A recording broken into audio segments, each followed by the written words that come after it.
Ano? Bohol lang sana. Oo. Buhol ako eh. Bohol ka. Nandito Ilan ako sa anak Bohol. mo? Tatlo. Nasaan Ikaw? sila? Nandito sa akin lahat. Ilan taon yung bunso? 11, Oh, yung panganay ilang taon? 17. Kasi yung asawa mo? Kumaliwa na. Kumaliwa, ma'am. Ay, kailan pa? Tagal na, maghigit 1 taon na. Wala lang. Hmm? Babalik pa yun sa'yo. Ay, hindi na kasi matagal na eh. Kasi Isang taon lang yun. nagsama na sila sa lalaki niya eh. Ay, kasal kayo? Wag mo lang ilikot Hindi. yung Partner lang. wag mo ilikot yung cellphone sir ha? Yung kamay para hindi malikot. Living partner. Ikaw, ma'am, ilan ang anak niyo? Anak ko? 2.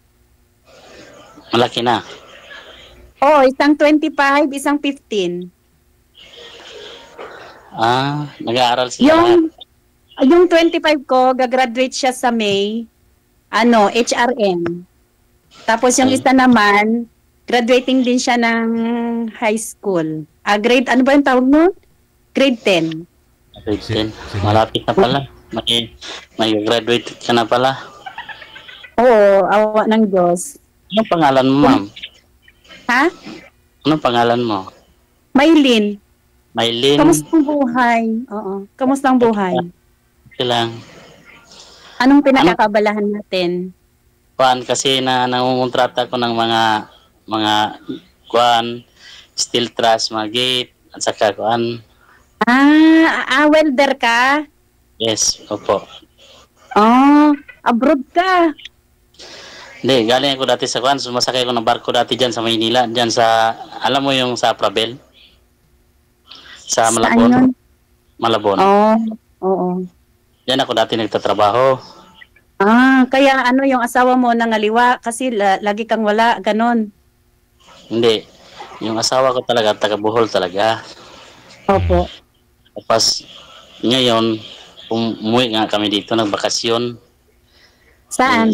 Diyan. Dito sa Bohol. Yung asawa ko ang taga Bohol. Mm. Ako talaga, taga Zamboanga talaga ako, Mindanao. Ay bakit diyan ka na natira sa Bohol? Sariling bahay mo yan? Oo, sarili ko. Siya ang lumayas. Siya. Sumama na sa ibang lalaki. Ay, ilang taon ka na? 43.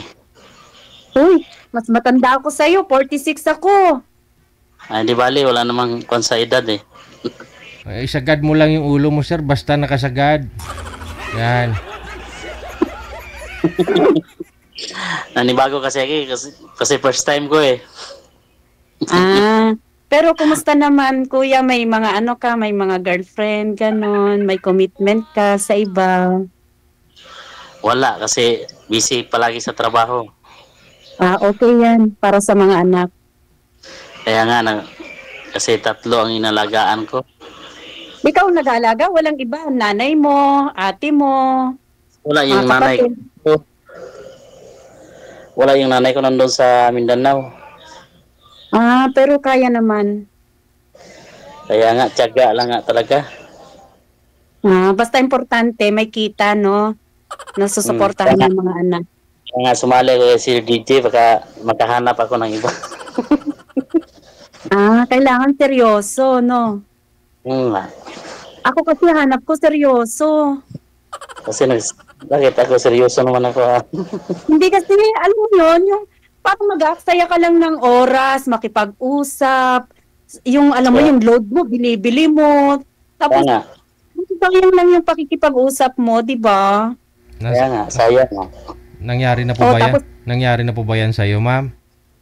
Ay, nako talaga, Sir DJ. Wala nga akong swerte sa lalaki. Try mo sa babae. Yun nga sabi ko nga, sa tomboy na lang ako Ilang sali ka na, ma'am? Ilang sali mo na dito, ma'am? Pangalawa, pero yung una, okay naman siya, taga saan ba ito? Taga Leyte ba yun? Balo siya, pero naano kasi yung yung Viber ko, parang nagloko ba? Tapos tinanggal ko yung Viber. Tapos nung ano, doon lang kami sa Viber nagkaroon ng communication, wala sa Facebook. Wala, isang araw lang din, kausap. Okay naman din siyang kausap, ganun. Ilang taon ka na, ma'am? Ako, 46 na nga. 46? Oo. Nandiyan ka sa Bulacan 43. ngayon. Ha? Nandiyan ka sa Bulacan ngayon. Wala, nandito ako sa Kuwait. Kaya sa Bulacan. Oo. Puhon, makauwi sa April, graduation. Taga Bulacan ka talaga? Opo, Bulacan talaga, Bulacania, San Jose del Monte. Mayroon akong kapatid dyan. Saan? Yan sa Bulacan. Saan banda? Yung saan banda yun sa kanila kasi Umbot sa langaw. dyan galing ko dati. Kaso lang, kaya nga, dito naman ako nagtatrabaho kasi palagi kasi ako, trabaho ko na namakyaw ako. Okay yan, okay yan. Pakyaw, okay yan para sa mga anak, no? Maganda nga yung ganyan, sarili mo yung oras mo, tsaka sarili mo yung kikitain mo. May kasama ka naman ganun, parang alalay. Meron naman akong tao. Ay, okay. Di pag bumuwi ako, punta ka Manila. Depende. Sabay ganun eh. Depende kung anong usapan natin, kung Kung kung pala rin. tagal sa kwentuhan. Kung pala rin. Akala ko Tama nga, yun, friends tayo. akala ko nga hindi na ako makakuha ngayon kasi bigla nagloko yung cellphone ko kasi ayaw mag-charge. Wala. Kung Ako kailan, din, kakachat ko lang din kay DJ kahapon, tapos ngayon sabi, free ka ba ngayon? Ay, sabi ko, free ka agad. Kaso request ko ahead yung age sa akin. Kasi syempre para hindi sabihin na, ay, mas matanda ka sa akin. Ganon, di ba? Wala namang matanda sa bata pa ako, pag-ibig. Ay, pumapag-ibig agad. Sabagay. at hindi naman lahat kamo ng mga nag-uusap dito nagkakatuluyan. Kaya nga, Oy, dyan naman tayo darating eh. na lang. Sabay ganon eh. Minsan naging tulay. Tulad niyan, baka yung kuya ni Sir binata din. Ikaw gusto ka niya o gusto mo na rin siya, ganun. Yun lang, napunta kay kuya. Baka yung tiyuhin ni Sir, binata pa, matandang binata, Kung pala rin tayo, sir, DJ. Kaya lang kasal ako, ikaw hindi ka kasal. Paano yan? Hindi na tayo makasal yan. Oo, di ba? Honeymoon, Mag-ipon tayo para honeymoon na lang eh. Uso pa ba ngayon yung kasal? Pero gusto mong maikasal ka? Oo nga, maganda yung kasal. Ngayon, Ay, tama yun. hindi ka naman makasal kasi kasal ka naman sa asawa mo eh. Okay lang, O, live-in. yun. Yun naman yung sa ngayon, di ba? Na basta nagkakaintindihan. Yung iba nga, basta nagkakaintindihan, magkasundo kayo. Kahit Diba? kahit kasal kayo kapag hindi mo intindihan, ganun pa rin. Oo, di ba? Yung iba, practical na lang. Ang ako, alam mo kung anong gusto ko sa buhay ngayon? Gusto ko may makasama ako habang buhay pa. Yung, alam mo yun, may mga mapagsasabihan ka ng problema, may masasandalan ka. Kasi sabi ng mga anak ko, mag-asawa ka, mama. Kailan ka uuwi? Pohon, April. Tagal pa pala. Ilang taon ka lang dyan? Matagal na ako dito. Noong last year, umuwi ako. 11 years na ako dito. Ang tagal na pala. Oo, 11 years, pero nga. Maganda pumasyal ka dito kasi daming magala-gala tayo. Wow. Oo nga, Bohol, no? Maganda dyan sa Bohol. Oo, dami kasi mga tourist dito eh. Oo nga. Sige ba? Papasyal ka dito kapag darating ka. Sige. Sagad Puntahan mo. mo muna ako Manila, sabay tayong punta dyan, ganun. Pangit naman yun, pupunta ako dyan. Pwede naman sunduin kita eh. Oo, ganun na lang. Ang problema nga, Ano? mahirapan ako kapag aalis ako ng bahay kasi yung bata nga walang mag-aalaga, yung punso ko. Hirap na talaga. 11 years old. Oo, pakitatay. Oh. Paano naman sir pag magtatrabaho po kayo, sino nag-alaga ng anak mo na yan kung nagtatrabaho ka? Oo nga. Yung tanghali, sir, pinupuntahan ko. Ako magpapakain. Oh, Yung tanghali. Kaya nga, minsan nga nahirapan ako. Kaya minsan matagalan ko. Alam mo naman yung takbo. Hindi mo naman alam yung takbo natin. Traffic, ganyan. ilang taon na po ba? 11. Wala, laki na nun. Pakitatay kasi. Kapag hindi mo rin bantayan, ano? Mabuti hindi kinuha ng asawa mo yan, yung bunso. Talagang iniwan niya yung mga bata. Ayaw naman nila sumama kasi alam naman nila yung nanay nagloko eh. Ay, ganun. Alam naman nila. Kasi kapag sasama sila sa nanay nila, wala silang mapala doon kasi wala namang trabaho. Ay, hindi ka naawa doon sa nanay nila. Siyempre, minahal mo yon, maaawa ka doon.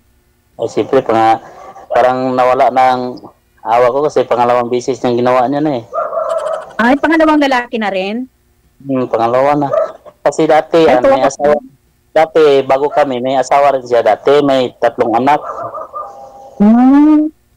Tapos, kaya nga, nagloko pa. Pangalawa niya yun, ngayon nga nagloko. Sagad mo yung, sir, sagad yung ulo. Huwag galawin ng cellphone para makita ang ulo. Pwede, sama mo na lang. Pwede, kapag bakasyon. Oo, may kakilala naman kayo dyan. Tsaka, kung sakali naman, di ba, sa araw-araw nating pag-uusap, di ba, welcome din naman kayo sa amin, ganun. Wala namang problema. Malaki ang bahay ng nanay ko. Kung kayong matutuluyan sa Manila, wala namang problema. May kapatid din ako dyan, may bahay. O, yun naman pala eh. Magbakasyon kayo, di isama mo yung 11 years old mo. Pwede, depende sa usapan natin. Diba? Di pa naman natin alam yung mangyayari eh. Matagal-tagal pa. Kwento-kwentuhan pa tayo. Pwede, i-add na lang kita sa Facebook. Oo, sige, friends tayo sa Facebook. No. I-add na lang kita para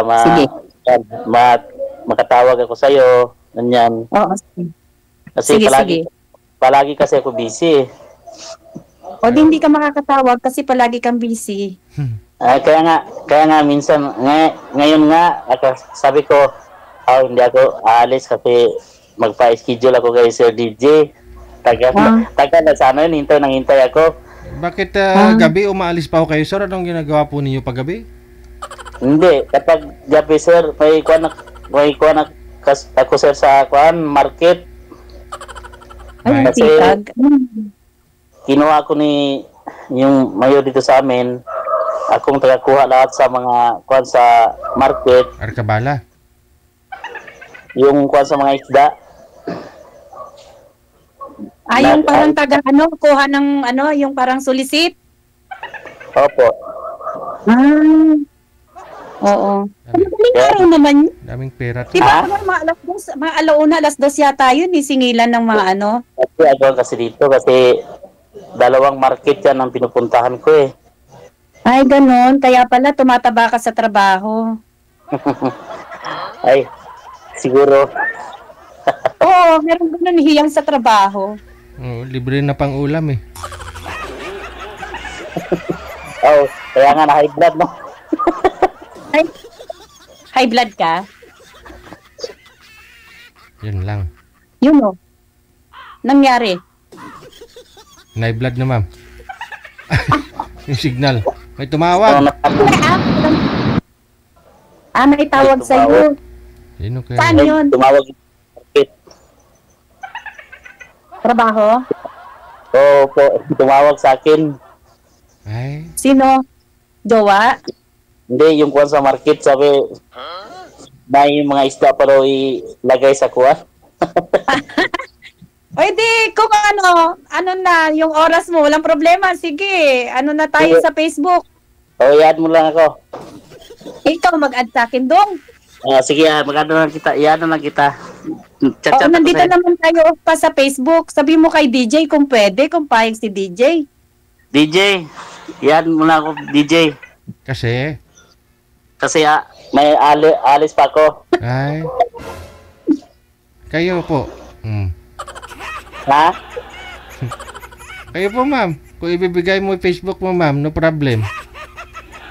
Sa ano ni DJ, itong Viber na to, friends na tayo dito. O dito mo na lang ako kontakin. Opo.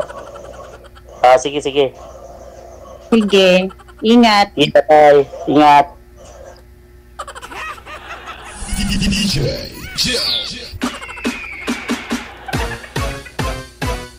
Na high blood na kasi nakalibre ng ulam si sir. O ba naman?